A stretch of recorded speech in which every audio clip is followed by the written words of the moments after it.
ìròyìn tẹ̀ wá lọ́wọ́ pé wọ́n ti gbé Bobrisky o sẹ́yìn náà ti gbọ́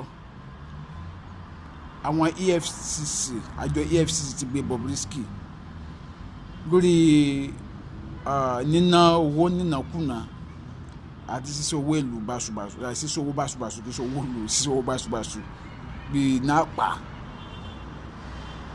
but láti ìgbà tí wọ́n ti gbé lọ́pọ̀lọpọ̀ àwọn èèyàn ti ń fi èrò wọn hàn pé ṣé Nàìjíríà kọ́ la wà ní sáà lè rí ìdájọ́ òdodo sá lè fi ṣe nǹkan. Ẹ̀gbọ́ngbà tó ń bá Sàṣù sọ̀rọ̀ ni pé kó yá l'Àbújá kó a fi bóun ṣe jẹ́ hàn tó túmọ̀ sí pé ó ní bàbá ń gbẹ́jọ́. Ṣùgbọ́n òfin orílẹ̀-èdè wa tako ìwà tí Bobrisky ń wù kó wá lóde tó fi yàn mú. Torí tí a bá lajú sílẹ̀ bí eléyìí tábà múra millions of Bobrisky àpadà jáde tó dẹ̀ máa jẹ́ nǹkan tó máa padà pollute society wa. Religious country ní Nàìjíríà, ẹ̀sìn kò sí ẹ̀sìn kankan ní ẹ̀sìn mẹ́tẹ̀ẹ̀ta tó fara mọ́ wà tó wù nínú òfin wa, òfin ò fara mọ́.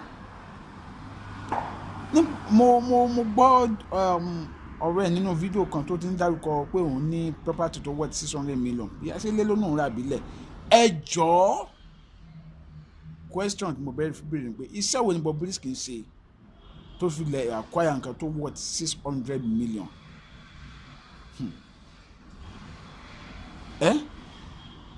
Ṣé o ṣe ẹ wá ní kí EFCC máa gbé wọ́n gbọ́dọ̀ query ẹ̀ àkọ́kọ́ nìyẹn.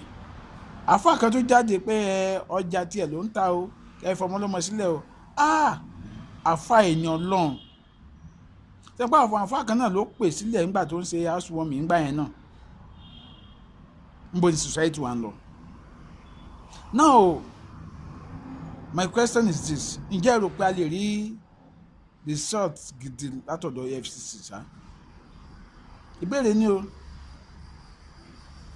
kó máa rókì lọ́kàn gbogbo wa. Àjọ máa dé orúkọ mi bá mi share fídíò yìí ire ó dàbọ̀.